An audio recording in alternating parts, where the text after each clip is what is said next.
Assalamualaikum. Hari ini kita ke Purwakarta. Nah, siapa ayo yang belum pernah ke Purwakarta?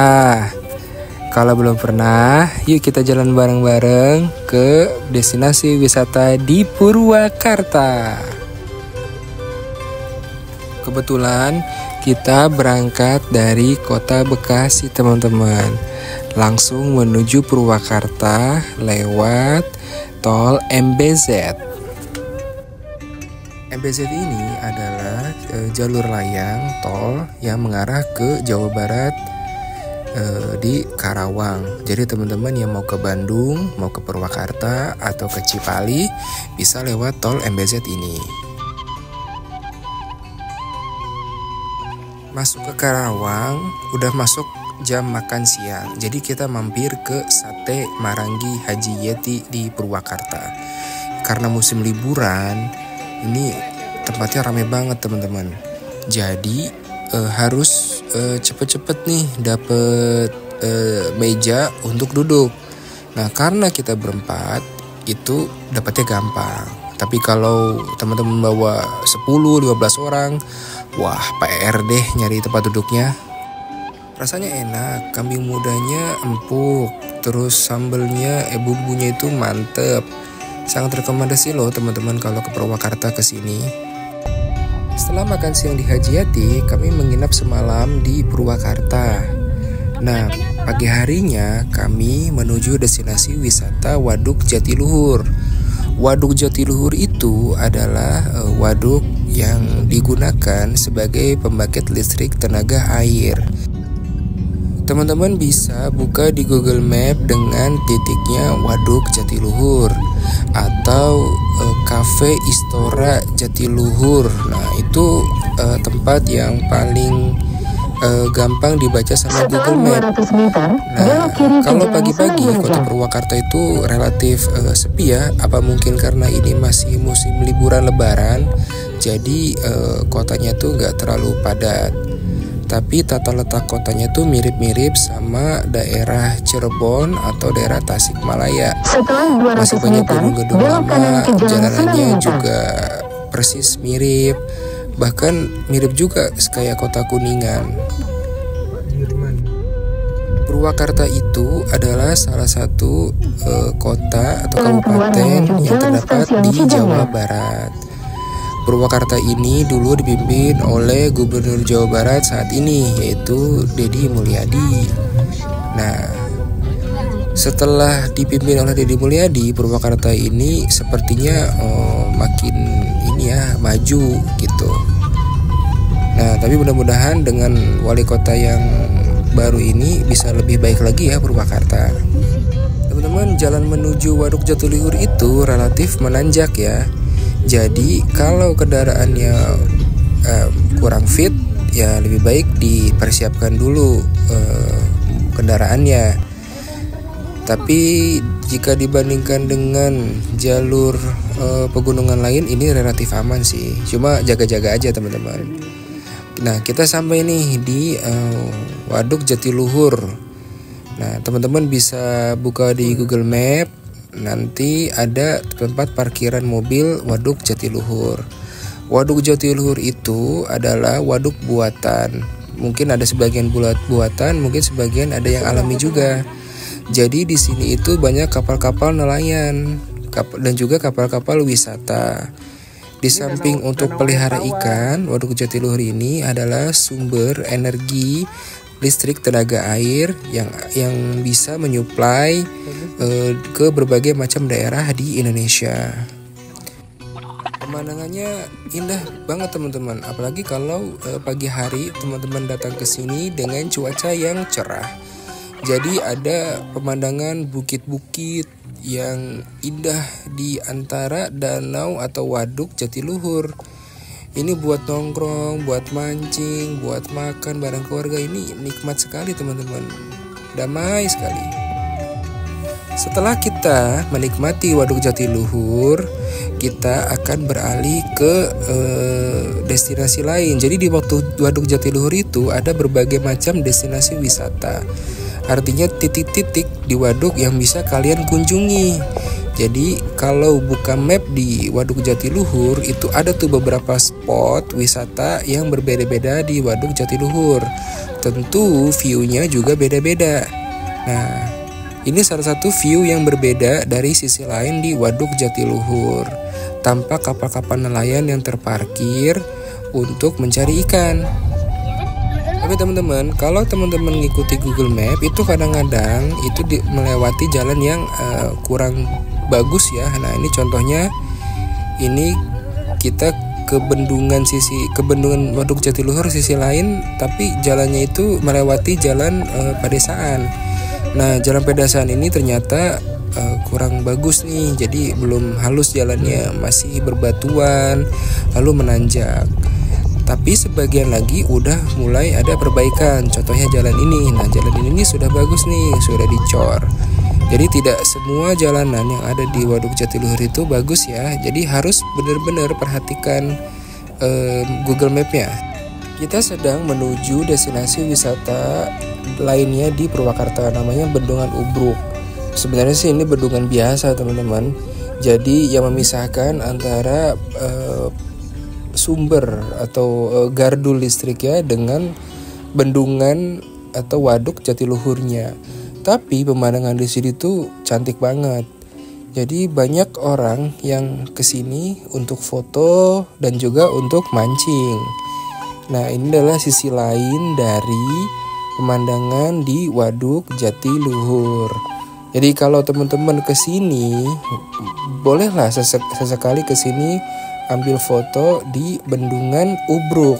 Jadi kayak ya bendungan kayak jalan biasa, tapi fungsi sebenarnya adalah sebagai pemisah antara gardu listrik dan perumahan warga juga bendungan. Alhamdulillah hari ini cerah banget, jadi bisa lihat pemandangan yang jelas. Perbukitannya, waduknya, awannya, langitnya itu sangat mendukung kita untuk mengambil gambar-gambar dan juga foto.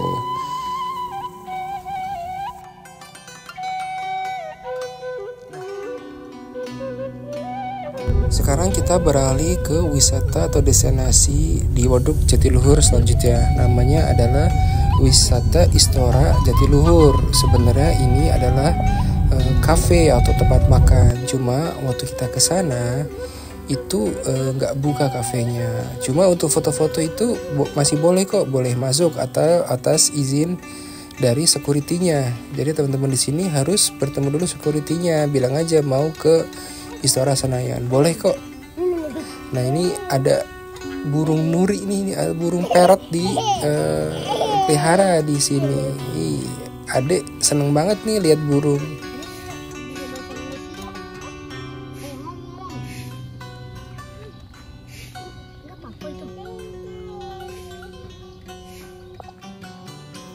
Dari tempat parkir kita menuju ke Istora Jatiluhur. Di sini tuh ada kafe, tapi kafenya waktu kami datang belum buka. Nah, ini tuh sebenarnya seperti spot-spot foto untuk foto di Waduk Jatiluhur. Nah, alhamdulillah nih kebetulan di sini sepi, jadi kita bisa banyak ambil footage. Kita menikmati keindahan dari Waduk Jatiluhur, teman-teman. Di sini masuknya gratis, jadi kalau teman-teman bawa kendaraan bisa parkir di depan. Nanti bilang aja mau ke Jatiluhur Valley Resort atau biasanya sih disebutnya Istora Jatiluhur, antara dua itu. Nanti ketemu satpam, terus bilang aja deh, Mas Satpam mau masuk, nanti gratis kok masuknya. Di sini itu ada sejarah tentang pembangunan Jatiluhur loh teman-teman. Jadi di samping kita menikmati keindahan Waduk Jatiluhur, kita juga bisa melihat sejarah berdirinya Jatiluhur dari zaman Belanda sampai zaman sekarang. Di sini itu nggak bisa mancing, jadi hanya bisa foto-foto doang sama menikmati keindahan Waduk Jatiluhur. Dari tadi ngomong Jatiluhur. Teman-teman tahu nggak sih jatiluhur artinya apa? Jati itu adalah kayu jati yang kuat dan kokoh. Kalau luhur itu artinya mulia. Sehingga Waduk Jatiluhur itu harapannya bisa menjadi bendungan yang kokoh dan memberikan kebermanfaatan yang banyak sekali untuk masyarakat luas di Indonesia. Pembangkit listrik tenaga air itu teman-teman adalah sumber energi yang terbarukan karena berdampak baik kepada alam. Sebagai cadangan air untuk wilayah di daerah Purwakarta, listriknya juga rendah emisi gas buangan. Jadi lebih aman untuk lingkungan. Nah, mudah-mudahan presiden selanjutnya ini bisa bikin waduk-waduk di lain tempat sebesar Waduk Jatiluhur. Oke, setelah dari Waduk Jatiluhur, kita menuju ke tempatnya KDM. Apa namanya? Lembur Pakuan. Nah, Lembur Pakuan itu sebenarnya nama daerah ya, atau nama kecamatan sepertinya. Jadi kecamatan ini atau desa ini itu tempat tinggalnya Gubernur Jawa Barat Deddy Mulyadi. Lembur Pakuan ini sangat menjunjung tinggi kebudayaan Sunda. Dari ornamen-ornamen di rumah warganya, dari tata cara kehidupannya, dari kebudayaan Sundanya itu dipertahankan di Lembur Pakuan. Jadi kalau teman-teman main ke Lembur Pakuan itu kalian akan menemukan banyak spot foto yang bertemakan kebudayaan Sunda. Di samping itu, dalam event-event tertentu, khususnya hari-hari kebudayaan Sunda, itu ada event-event yang sangat identik dengan kebudayaan Sunda. Nah, jadi teman-teman kalau mau update kegiatan di Lembur Pakuan, teman-teman bisa follow Instagramnya atau cari informasi langsung ke warga setempatnya. Siapa tahu teman-teman ketika mau datang itu lagi ada event-event khusus tertentu dari kebudayaan Sunda. Oke, kita sudah sampai di tempat parkiran desa Lembur Pakuan. Karena cuacanya sangat terik, mari kita ngadem sejenak, minum yang dingin-dingin, yang segar-segar. Di samping juga lagi habis bubaran sholat Jumat teman-teman. Ya, inilah Lembur Pakuan. Parkirannya tidak terlalu luas, jadi terbatas. Jadi beberapa tempat saja bisa parkir. Nah, ini adalah salah satu spot yang ada di Lembur Pakuan. Sepertinya ini adalah salah satu ruang terbuka yang diatur sedemikian rupa sehingga berbentuk seperti taman. Nah, di tamannya ini ada banyak ornamen-ornamen khas Sunda, gapura dari bambu, lalu ada patung harimau khas Pajajaran, lalu dipenuhi tanaman-tanaman hijau rimbun yang bikin adem dan asri. Untuk menikmati taman-taman di sini juga sudah enak banget ya suasananya gitu. Nah, terus di sini juga ada, nah ini ada drum yang berfungsi sepertinya untuk kompos tanaman atau daun-daun yang sudah jatuh di taman tersebut. Nah, ini sepertinya ruang aula khusus ya. Fungsinya itu untuk acara khusus, khususnya acara yang berkaitan dengan desa tersebut, acara adat atau acara pemerintah dan sebagainya. Nah, sekarang kita menuju ke kediaman dari Gubernur Jawa Barat Kang Deddy Mulyadi. Nah, sepanjang jalan itu jalannya rapi, teratur, banyak pohon, terus dicat dengan tema warna putih dan hitam, dihiasi lampu jalanan yang sangat estetik khas Sunda. Ya, memang lokasi ini sangat unik, sangat menarik, dan sangat menjunjung tinggi kebudayaan Sunda. Nah, ini adalah gerbang utama ya dari rumahnya Kang Deddy Mulyadi, dijaga sama polisi dan mungkin ada intel juga di situ. Rumahnya cukup luas dan sangat berseni karena dipagari oleh batu bata merah dan berbagai macam patung pewayangan dari kisah wayang ya, ada Semar, ada Hanoman dan sebagainya. Cuma memang pada dasarnya lokasi ini bukanlah wisata seperti pada umumnya, karena ini hanyalah pedesaan biasa. Jadi agak sulit nih mendapatkan parkiran untuk kendaraan.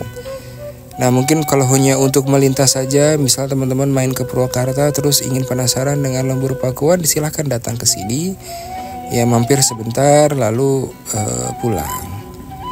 Inilah tampak depan rumah Kang Deddy Mulyadi, ada balong ya. Nah, ini menjadi salah satu lokasi yang ikonik ya di Lembur Pakuan. Karena Lembur Pakuan itu sangat menjunjung tinggi alam dalam proses penanaman berbagai macam komoditas, salah satunya adalah padi. Nah, ini tuh benar-benar penataan yang sangat enak dipandang, rapi, dan sangat hormat ya, atau menjunjung tinggi keberlangsungan alam. Nah, teman-teman bisa melewati jalan ini dengan mobil, tapi sudah saya ingatkan bahwa jalannya itu kecil, jadi hanya muat satu mobil. Kang Deddy Mulyadi itu memang sangat concern terhadap pangan, khususnya beras yang menjadi makanan pokok di Indonesia. Jadi Kang Deddy Mulyadi itu mengatur sedemikian rupa sehingga sawah di sana itu bisa menghasilkan padi atau beras yang cukup untuk warga setempat. Bisa dibilang swasembada pangan ya untuk di Lembur Pakuan. Tempatnya juga indah, tertata rapi sehingga bagus banget buat santai dan foto. Nah, mungkin itu kira-kira sekilas tentang Lembur Pakuan. Kalau teman-teman penasaran tentang Lembur Pakuan, teman-teman bisa buka YouTube ya di tempat lain atau cari di Google aja, apa sih Lembur Pakuan, lalu apa istimewanya, terus apa yang bisa kita dapatkan dari Lembur Pakuan dan sebagainya. Jadi kalau teman-teman main ke Purwakarta, teman-teman boleh mampir ke Lembur Pakuan supaya kita bisa sama-sama belajar apa sih yang mereka lakukan sehingga bisa hidup damai, hidup cukup, hidup berselaras dengan alam, dan tidak meninggalkan kebudayaan asli setempat. Oke teman-teman, begitu dulu perjalanan kali ini. Semoga kita bertemu lagi di perjalanan berikutnya. Ditunggu ya. Salam sehat dan tetap bahagia. Sampai jumpa. Assalamualaikum warahmatullahi wabarakatuh.